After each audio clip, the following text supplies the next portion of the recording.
Rekan-rekan media sekalian, pada hari ini Dewan Perwakilan Rakyat Republik Indonesia mengadakan rapat koordinasi.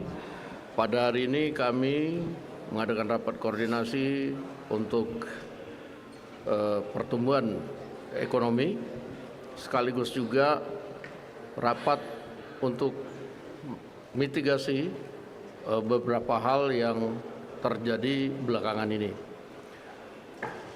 Rapat koordinasi hari ini dihadiri oleh Dewan Ekonomi Nasional yang tadi sudah memberikan paparan tentang pertumbuhan ekonomi dan masukan-masukan lain.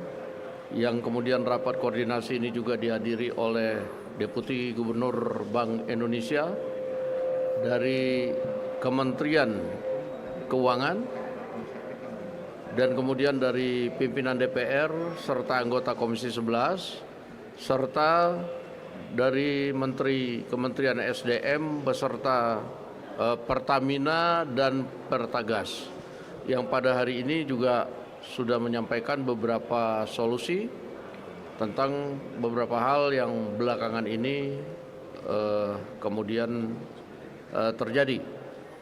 Nah, untuk itu mungkin kesempatan pertama saya akan minta kepada Bu Mari Pangestu dari Dewan Ekonomi Nasional untuk menyampaikan beberapa hal. Waktu saya persilakan.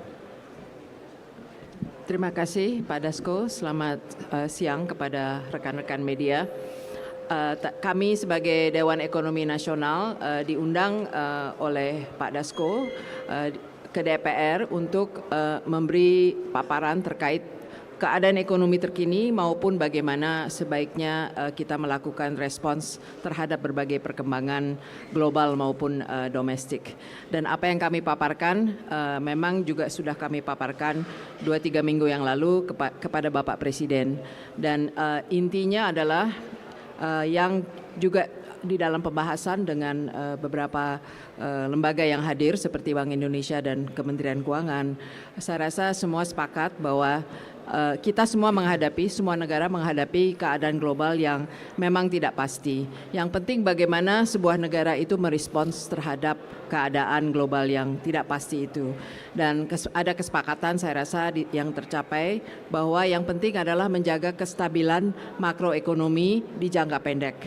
Ya, karena kita sudah melihat dampak dari ketidakpastian global, misalnya harga minyak meningkat dan dampaknya kepada inflasi yang sudah mempengaruhi inflasi dan daya beli di masyarakat. Sehingga ini menjadi prioritas untuk menjaga kestabilan makro. Dan apa langkah-langkah yang perlu dilakukan baik dari segi fiskal maupun dari segi moneter, dan koordinasi antara fiskal dan moneter itulah yang kita bahas, ya. Dan kedua mungkin juga yang disepakati, keadaan ekonomi Indonesia sebetulnya secara fundamental cukup baik. Namun kita memang menghadapi pelemahan rupiah yang lebih daripada peers kita. Berarti kita juga harus mewaspadai bagaimana menjaga isu confidence dan trust, ya. Dan itu tidak tentu terlepas dari kaitannya dengan kebijakan-kebijakan yang akan diambil oleh masing-masing lembaga yang bertanggung jawab secara teknis untuk melakukan hal itu. Pembahasan berjalan dengan baik dan saya rasa ini forum yang baik untuk melakukan tukar pikiran antara kita semua, karena kita ingin tentunya ekonomi Indonesia maju. Terima kasih. Baik, terima kasih. Bu Desri, Deputi Gubernur Senior BI, silakan. Baik, terima kasih. Assalamualaikum warahmatullahi wabarakatuh. Tentunya kami berterima kasih juga kepada Pak Dasko yang telah memberikan kesempatan juga pada kita. Seperti pertemuan ini sebenarnya pertemuan rutin, merupakan koordinasi khususnya antara fiskal dan moneter. Dan dari kami seperti tadi yang disampaikan oleh Ibu Mari, bahwa dalam situasi ketidakpastian global yang sangat tinggi, maka kami di Bank Indonesia tentunya perlu membuat suatu kebijakan yang sifatnya memang jangka pendek untuk mencapai stabilitas. Dalam hal ini adalah kita bicara nilai tukar. Dan kebijakan tentu satu nilai tukar dan kedua likuiditas.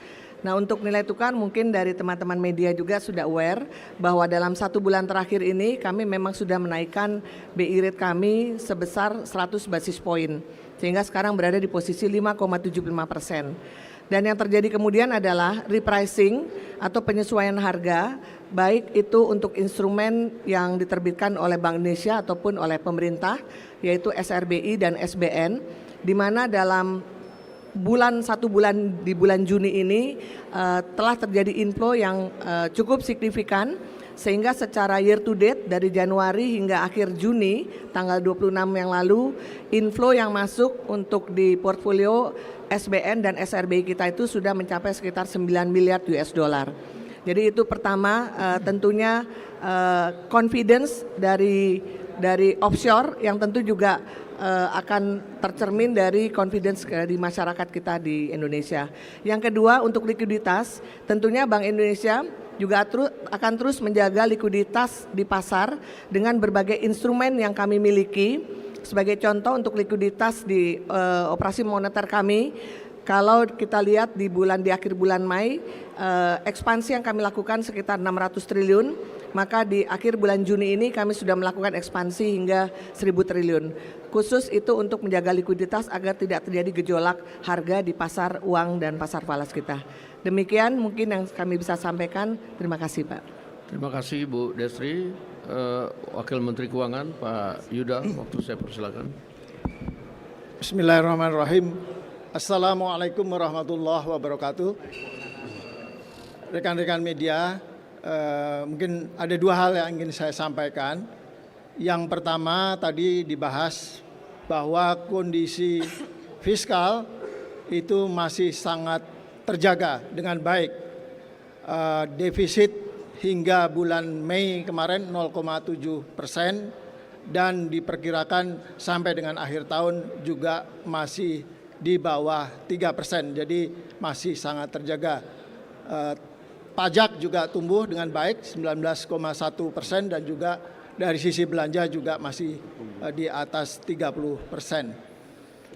Yang kedua, tadi juga banyak dibahas tadi yang seperti disampaikan oleh Bu Destri adalah koordinasi antara anggota KSSK termasuk antara Bank Indonesia dengan Kementerian Keuangan, khususnya yang terkait dengan penempatan dana pemerintah di perbankan. Setelah dievaluasi, diambil kesimpulan bahwa dana pemerintah di perbankan akan dikembalikan lagi, yang kemarin 281 triliun akan dikembalikan lagi 281 triliun dan diperpanjang hingga akhir 2026, Desember 2026. Di samping itu ada tambahan 100 triliun sebagai standby in case diperlukan dan memang perbankan masih memerlukan likuiditas untuk menyalurkan kredit. Karena informasi dari perbankan, permintaan kredit itu masih cukup tinggi, tetapi likuiditas perlu dijaga agar bank bisa menyalurkan pertumbuhan kredit, dan diperkirakan kemarin di bulan Mei kredit tumbuh 11,5%. Kami harapkan pertumbuhan kredit juga masih double digit di dalam bulan-bulan ke depan. Oleh sebab itu likuiditas memang benar-benar harus tetap terjaga di perbankan. Terima kasih. Baik, terima kasih. Ini ada kabar bagus, Pak Menteri SDM, silakan. Baik, terima kasih Pak Dasko dan pimpinan Dewan, Bapak Ibu semua yang saya hormati, teman-teman media. Hari ini kita melakukan rapat koordinasi dalam rangka merespon dari berbagai dinamika geopolitik yang dikaitkan dengan kebijakan untuk mempertahankan ekonomi nasional kita, khususnya di sektor gas. Bapak Ibu semua, dalam waktu hampir 10 hari terakhir kami menerima aspirasi dari asosiasi pelaku industri dari sektor keramik dan beberapa industri lain, termasuk dari KSPI.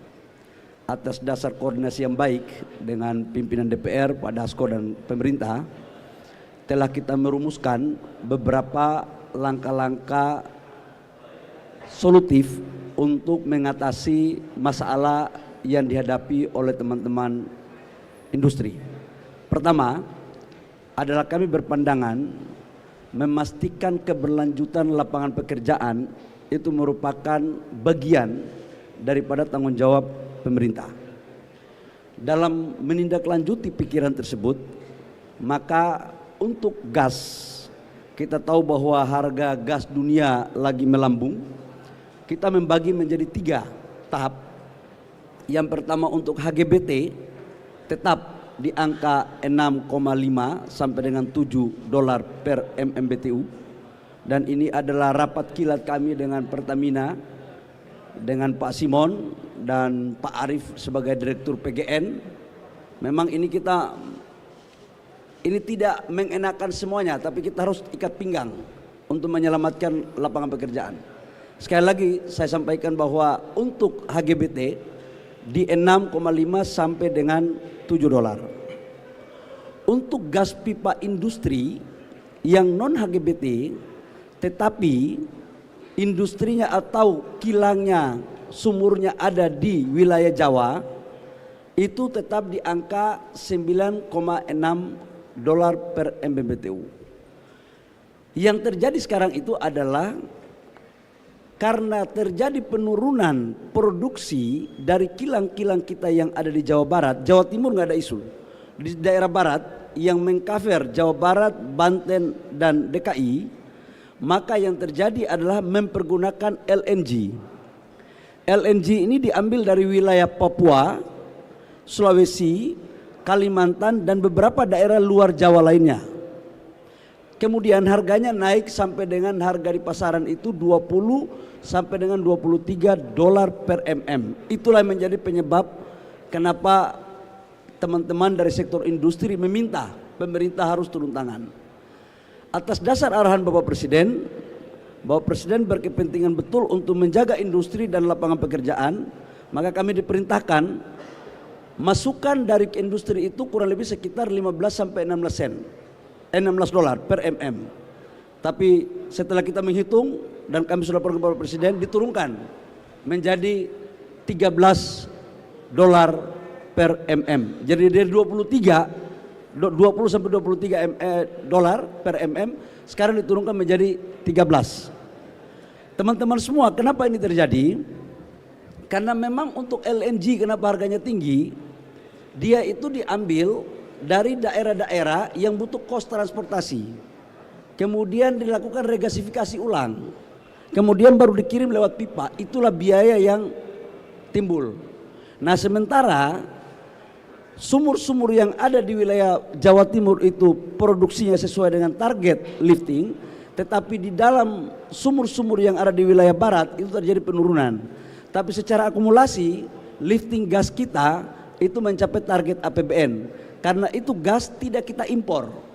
Jadi masalahnya lah bukan tidak adanya gas, gas ada, tapi harga LNG-nya yang mahal. Jadi kita telah memutuskan untuk LNG industri di harganya 13 dolar per mm. Demikian Pak Dasko yang perlu kami sampaikan kepada publik. Terima kasih. Terima kasih Pak Bahlil. Ini kabar gembira bagi kalangan industri maupun teman-teman dari serikat pekerja yang kemarin mengeluhkan dampak dari harga gas yang naik, gas industri yang naik bisa kemudian menyebabkan PHK. Oke, sebagai penutup saya minta Menteri Sekretaris Negara untuk menyampaikan beberapa hal dari pemerintah. Saya persilakan. Baik, terima kasih. Selamat siang teman-teman media. Terima kasih Pak Dasko dan beserta seluruh pimpinan DPR.